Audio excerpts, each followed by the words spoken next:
تو جو lay out plan ہوتا ہے اس گھر کا، جب آپ مکان خریدتے ہیں تو اس کے ساتھ لے آؤٹ پلان بھی ملتا ہے جس میں پورے گھر کا نقشہ بنا ہوتا ہے، زمین کے اوپر وہ گھر کیسا ہے، تو وہ بھی آپ ان کو لگا کے بیچ سکتے ہیں۔ اب اس میں آپ کا نام کلیئر لکھا ہونا چاہیے کہ جب آپ نے مکان خریدا تو آپ کے نام ہے مکان ہے یا آپ کے ساتھ کسی پارٹنر کے نام ہے مکان ہے، تو وہ چیز اس میں کلیئر ہونی چاہیے۔ سگنیچرز وغیرہ جو صفحے ہوتے ہیں اس میں سارا ہونا چاہیے۔ اب اگر آپ کسی سے آپ نے گھر خریدا ہوا ہے جو گھر کوآپریٹو سوسائٹی کے اندر ہے، تو وہ بھی ڈاکومنٹس آپ نے اپنے مکان کی رجسٹری لگانی ہے ساتھ آپ نے، پلس آپ نے اس کے جب رجسٹری لیتے ہیں تو اس کے ساتھ ایک پیج علیحدہ سے ہوتا ہے جس کے اوپر پورے کنڈومینیم کے اخراجات لکھے ہوتے ہیں کہ آپ کا جو منتھلی آؤ گفٹ ہے وہ کتنا ہے، وہ پیج آپ نے کمپلسری لگانا ہے تاکہ مائیگریشن ورکر والوں کو اندازہ ہو کہ اس کے گھر پہ اخراجات کتنے آ رہے ہیں۔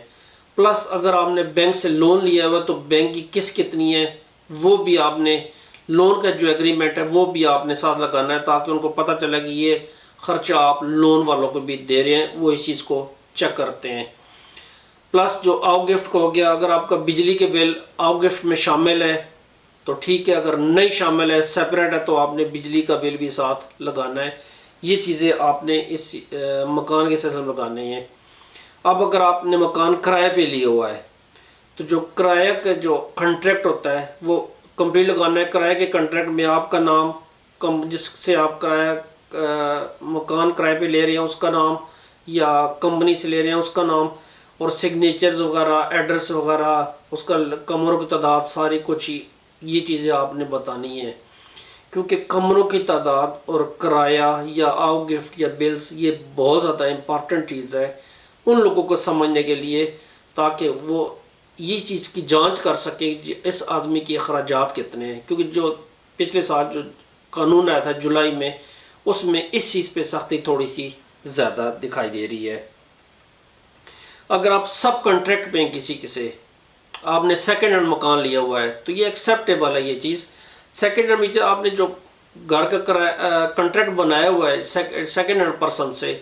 اس کے بعد جو اس کنٹریکٹ کو آپ نے اپروو کروایا ہے ایسوسیشن سے یا مالک سے، کسی جس کا اوریجنل مکان ہے اس سے آپ نے اپروو کروایا ہے، تو وہ اپروول کے ڈاکومنٹ بھی آپ نے ساتھ مست لگانے ہیں، اور اس ڈاکومنٹ سے پتہ چلے کہ آپ کا کنٹریکٹ ریگولر ہے۔ سیکنڈ ہینڈ کنٹریکٹ مین آپ نے ریگولر طریقے سے اپروو کروایا اوپر سے، پھر آپ نے سیکنڈ ہینڈ لیا ہوا ہے۔ یہ نہیں ہے کہ آپ نے صرف سیکنڈ ہینڈ لے لیا اور وہ بلیک میں چل رہا ہے مکان آپ کا۔ مکان کے بعد جو چیز امپارٹنٹ ہے، سے میں نے پہلے بتایا، وہ آپ کی آمدنی ہے، آپ کی جاب ہے یا آپ کا بزنس ہے۔ آپ کی آمدنی پہ بہت زیادہ ڈیپینڈ کرتا ہے آپ کا کیس کہ آپ کی آمدنی اس حساب سے سیٹل ہے یا نہیں ہے۔ پچھلی ویڈیو میں نے بتایا تھا کہ آپ کی آمدنی کتنی ہونی چاہیے، تو میں اس میں ریپیٹ نہیں کروں گا اس چیز کو، لیکن جو چیز میں ڈاکومنٹس کی بات کر رہا ہوں، جب آپ نے جاب کا کنٹریکٹ لگانا ہے تو آپ نے اس کی کمپلیٹ ڈاکومنٹیشن لگانی ہے۔ جب کمپلیٹ ڈاکومنٹیشن کی بات ہوتا ہے، جاب کا کنٹریکٹ اس پہ کچھ چیزیں لازمی لکھی ہونی چاہیے، مثلا مالک کا نام لکھا ہونا چاہیے، سگنیچر اس کے ہونے چاہیے۔ اس کے بعد کنٹریکٹ کس قسم کا ہے، وہ کنٹریکٹ اوپن ہے، ایک فکس مدت کے لیے ہے، یا ود بی آف جس کو آپ کہتے ہیں کہ جب ضرورت پڑے گی اس کے لیے ہے، یا آورلی بیسز ہے، آپ کی سیلری کتنی ہے، اور جیسے پہلے بتایا کہ اس کے سگنیچر، آپ کے سگنیچر اس پہ ہونے مسٹ ہیں۔ اس کے ساتھ آپ نے اپنی سیلری سلپ کی بھی کاپیاں بھیجنی ہیں ان کو۔ میں نے جو سیلری سلپ کی کاپیاں بھیجی تھی، میں نے پچھلے پورے 1 سال کی سیلری سلپ کی کاپیاں بھیجی تھیں۔ میرے پاس پرماننٹ کنٹریکٹ تھا اور میں نے 1 سال کی سیلری سلپ کی کاپیاں بھیجی تاکہ ان کو پتہ چل سکے کہ یہ جو کام کر رہا ہے یہ ریگولر کام کر رہا ہے اور ریگولر اس کی سیلری اتنی آ رہی ہے۔ اگر آپ یہ کر سکتے ہیں تو یہ بہت بیسٹ ہے، نہیں تو آپ کم سے کم 3 سیلری سلپس مست لگا کے بھیجیں۔ اب یہ تو ہو گیا پرماننٹ کنٹریکٹ کے لیے، لیکن اگر آپ کے پاس ٹیمپریری کنٹریکٹ ہے اور وہ ٹیمپریری کنٹریکٹ جو ہے وہ 1 سال تک یا 1 سال سے زیادہ عرصے تک ویلڈ ہے، تو اس میں بھی آپ نے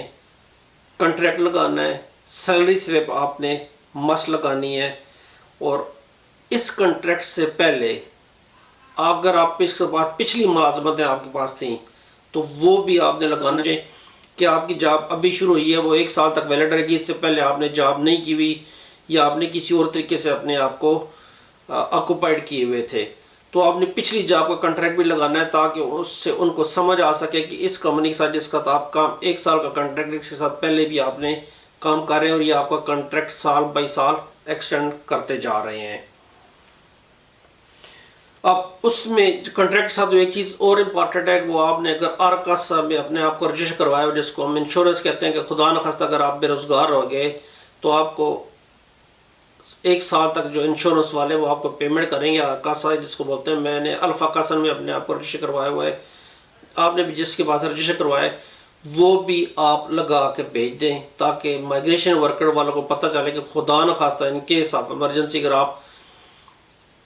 جاب آپ کی چلی جاتی ہے تو آپ گورنمنٹ پہ بوجھ نہیں ہے، آپ نے اپنی انشورنس کروائی ہوئی ہے. یہ آپ کے پاس ایک پلس پوائنٹ ہے اس چیز میں. جیسے کہ میں نے بتایا اس میں بھی 1 سال کے کنٹریکٹ میں بھی آپ کا جو ڈاکومنٹیشن ہے وہ ساری کمپلیٹ، جس میں آپ کا جاب کا کنٹریکٹ، مالک کا نام، ہر چیز آپ کی کمپلیٹ ہونی چاہیے. سیلری سلپ کی جب آپ بات کرتے ہیں تو سیلری سلپ میں بھی کمپنی کا نام ہونا چاہیے، آپ کا نام، مالک کا نام، سب چیزیں کمپلیٹ ہونی چاہیے اس میں. اب اگر آپ بات ہم کرتے ہیں کہ آن فی گھنٹہ اگر آپ کے پاس ملازمت ہے یا آن کال ملازمت ہے، جس کو ود بیوو کہتے ہیں، جب ان کو ضرورت ہوگی تو وہ آپ کو بلائیں گے، تو یہ بھی کنٹریکٹ آپ نے جمع لازمی کروانا ہے. اور اس کنٹریکٹ میں بھی سیم سچویشن ہے کہ جتنی آپ کے پاس سیلری سلپس ہیں آپ میکسیمم سیلری سلپ ان کو دیں تاکہ اس سے پتہ چلے کہ بے شک یہ کنٹریکٹ جو ہے یہ ود بیو ہے، یا آپ کو جب ضرورت پڑے گی تو آپ کو کال کریں گے، یا فی گھنٹہ آپ کو ملازمت پہ انہوں نے رکھا ہوا ہے تو وہ شو کریں گے، آپ شو کر سکیں گے اس چیز کو کہ آپ جو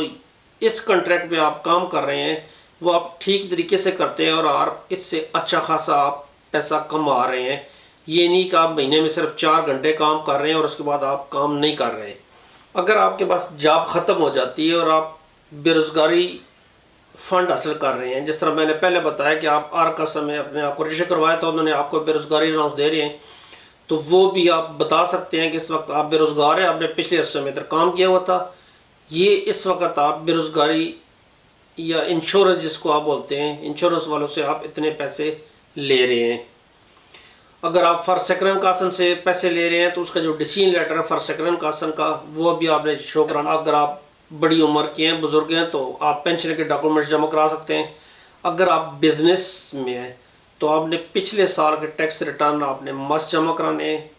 اس سال کا جو عرصہ، جس عرصے تک آپ پیپر جمع کروا رہے ہیں، مثلا ابھی 3 مہینے میں 1 سال کو ختم ہوئے اور آپ نے پچھلے سال کا ڈکلیریشن جمع کروایا ہوا ہے اور اب 3-4 مہینے ہو گئے، تو آپ نے کم از کم پچھلے 3 مہینے کا آپ نے بتانا ہے کہ آپ نے 3 مہینے میں کتنا ٹیکس دے رہے ہیں اور کیا کچھ آپ کر رہے ہیں اور اس کی آپ کی آمدنی کتنی ہے. اس میں آپ کا جو بینک سٹیٹمنٹ ہے وہ بھی بتا سکتی ہے کہ آپ کی جو آمدنی آ رہی ہے اس بزنس کے تھرو وہ کتنی آ رہی ہے. آپ بینک سٹیٹمنٹ میں سے بھی اس کو واضح کر سکتے ہیں. اگر آپ کسی کمپنی میں پارٹنر ہیں تو پارٹنرشپ کے آپ کو جو ڈاکومنٹیشن ہے وہ آپ کی ساری کمپلیٹ ہونی چاہیے اور اس کمپنی کی بھی بیلنس شیٹ اور ہر چیز آپ کی کلیئر ہونی چاہیے. اس کمپنی میں سے آپ کی سیلری سلپس کتنی آ رہی ہے، آپ کی تنخواہ ہے کتنی،